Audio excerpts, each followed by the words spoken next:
Hey y'all, it's Dave, and for this video I'm going to make an announcement and then answer a question that I commonly get because it kind of coincides with the announcement. So I want to talk about soaking worship because I get a lot of questions about that. But first, my new instrumental album, Of the Cross, is available at forloveoftheword.bandcamp.com, and I will link that in the description so you can go and listen to that. Also, on the heels of this video, I'm going to be making public the whole playlist for that album, so you'll still be able to listen to it for free, or you can go download it at forloveoftheword.bandcamp.com. And thank you to my wife, Allie. She did the artwork for this. And so with my previous albums, I've always tried to kind of capture something of historical Christianity.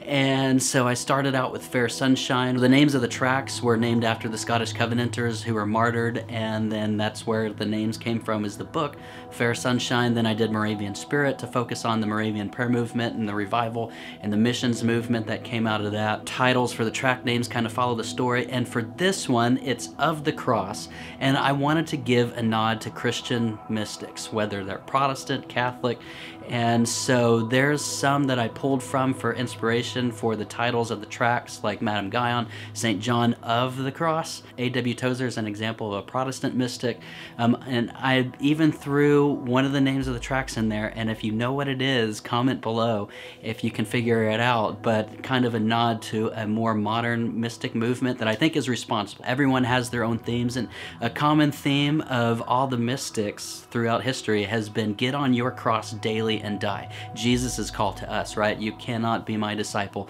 unless you take up your cross, follow me, and die. So Allie did the artwork for the album, and I'm so excited. She nailed it. She did perfect. What I wanted was a picture that captured the mystic theme of the take up your cross and die.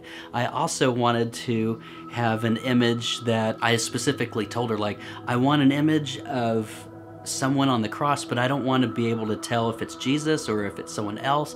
I want it to be more of a shadowy type figure, and so in that I wanted it to encompass the two crosses of the gospel, the cross of Christ and the cross of self. And so I think she nailed it. She did such a wonderful job on the artwork. And if you've never put on it, and it doesn't have to be my music, but this kind of just style music, if you've never put on one of my playlists or listened to the tracks and read the Bible, meditated on scripture, begin to write, even use it for your own songs, just something in the background of the main task at hand of engaging with the Lord. So I encourage you to get it, but don't listen to it just for music's sake. But I actually write and produce these tracks. Most of them come out of the interlude sections from me personally playing in the prayer room. So in between singing songs, I might do an interlude for a little bit and create a loop and build it up. And it started in the prayer room or inspired by the prayer room, and I'll get my pedal board, my looper back home, and I'll add things to it, refine it, mix stuff a little bit better, master it, and then put it on an album for all of you. So if you've never prayed, if you've never studied your scripture with something like this in the background,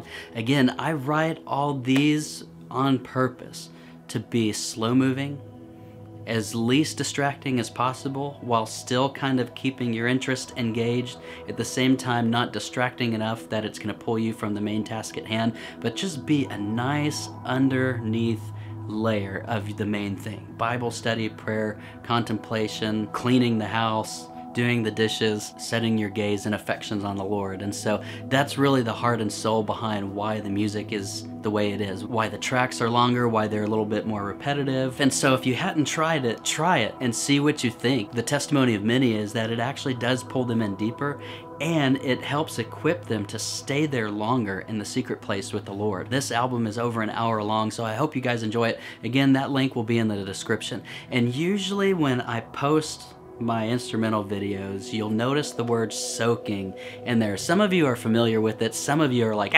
soaking. Like, what's soaking? That's New Apostolic Reformation language. And so I do get a lot of questions on comments or messages like, what do you mean soaking? And maybe that's not the tone. Maybe it's like, what do you mean soaking? Maybe it's, what do you mean soaking? I don't know what the tone is, but I get this question a lot, like, what do you mean soaking? So I wanted to explain myself before I put all these soaking videos on there. I honestly honestly, I use the term because people are familiar with it. People are familiar with the term soaking worship. It's not a term that's found in the Bible. And so when I use the term, I associate biblical definitions with it. So I don't mean by soaking some of the, I'll just say, interesting things that you hear out there. I love music. I think it does many powerful things for the human body and for the mind. At the same time, I'm not going to claim like this music specifically does X, Y, and Z for you. I just think it's relaxing and nice to have in the background, and so that's why I do it. And so I don't mean by soaking anything that the Bible doesn't mean.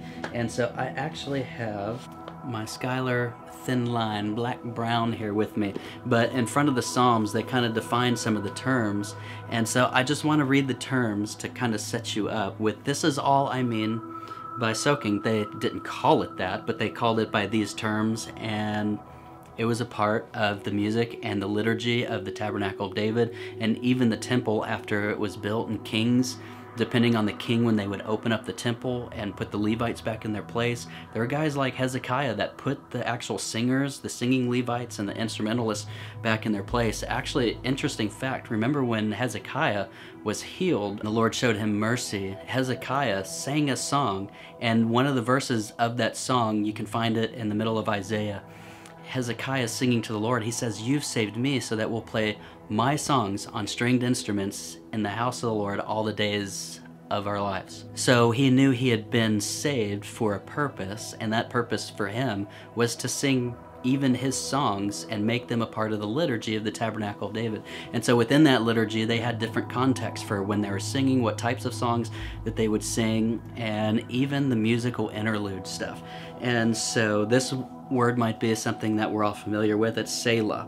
And in the Skylar Thin Line, they put in here Selah may mean pause, crescendo, or musical interlude.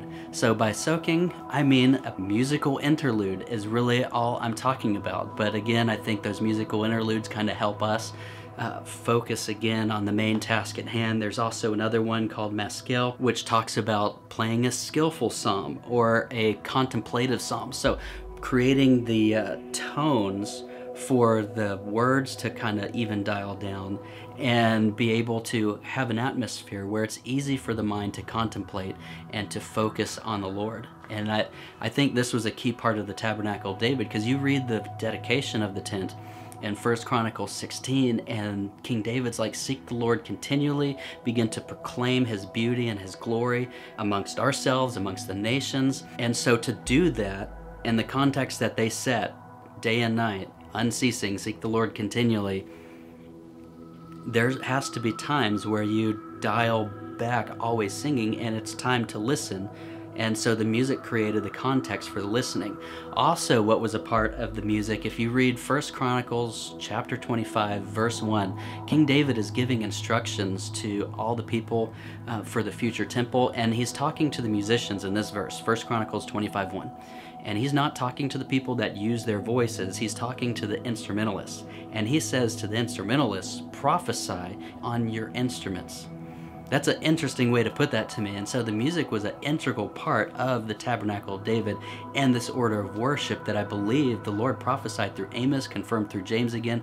Like, the Lord's going to raise this up in the last days. And this is one of the things I think is the meaning behind Malachi 1:11 about incense rising from every place, from the rising of the sun to its setting. And so music was an important part of the liturgy of the Tabernacle of David. And here's King David in 1 Chronicles 25:1, "Prophesy on your instruments, on your cymbals, on your lyre." And we get to the end of the book, Revelation chapter 19:10. What is prophecy? Simply put, Revelation 19:10 says the spirit of prophecy is the testimony of Jesus. So even in these instrumental sections, whether you're a Christian or not, or a nominal believer, I really look to those scriptures as you listen to this, as you let this play in your house. I really believe like there is some sort of element of I'm releasing the testimony of Jesus through this music. And that's one of the reasons why it's so important to me that these tracks from all my instrumental albums come from the prayer room, or come from a place of worship and Bible study, worshiping Him in spirit and in truth here in this office. And so anyway, that's all I mean by soaking. If you have further questions on that. And then again, Of the Cross instrumental album is now available at forloveoftheword.bandcamp.com. And again, that link will be in the description. If you enjoy the work of the channel, you can support me over on Patreon for as little as $2 a month and get access to different rewards, more videos, download codes for Audio Bible. So check that out. And again, I'll put that link in the description as well. And then let me know what you think about this new album. I recorded it mostly with my acoustic. Most of the time when people think ambient guitar, we think electric. And so I really tried to stay true to my acoustic this time. This is a Taylor 714 plugged into my big spaceship pedal board. And for you gearheads out there, a new sound that I really enjoyed playing with for this album is the Chase Bliss Audio Therme pedal. It's a pitch shifting analog delay. Imagine that. That thing is so much fun to play with, and it goes so nicely with just kind of my regular ambient tones. If you're familiar with the pedal, you might recognize it in some settings. In other settings, you might not, because sometimes I'll turn like a full wet reverb mix on it, and you'll hear something shifting underneath the playing, but it's actually that. The last track, track number 10, I'm Coming Quickly, that was one track, one take with this, with a few different reverb washes on it, a reverse reverb, but then I had that Therme pedal underneath that would shift things underneath while I was playing. So that was one track, one take, if you listen to that one. But anyway, I tried. Most of the tracks are all done through my pedal board on my Taylor 714. This one was free. I'm kind of in need of a new guitar. It doesn't play that well, and it was free because it didn't play that well. The neck's been broken before I got it right there and glued together. I think the neck was broken in a couple places and had to be repaired. When I got it, it was after someone had sat on it. I don't know if you can see the cracks in the top there, if the light's catching the cracks all the way there, and just kind of spider webs down. So when I got it, it was after someone sat on it and it was all spongy, and so I glued it and tried to fix it the best I could. I love the way that it sounds, but it doesn't play that well, and the electronics are kind of fun to work with. But anyway, acoustic ambient guitar album, so go check that out. Again, all links are in the description, and I will see you guys later. Bye.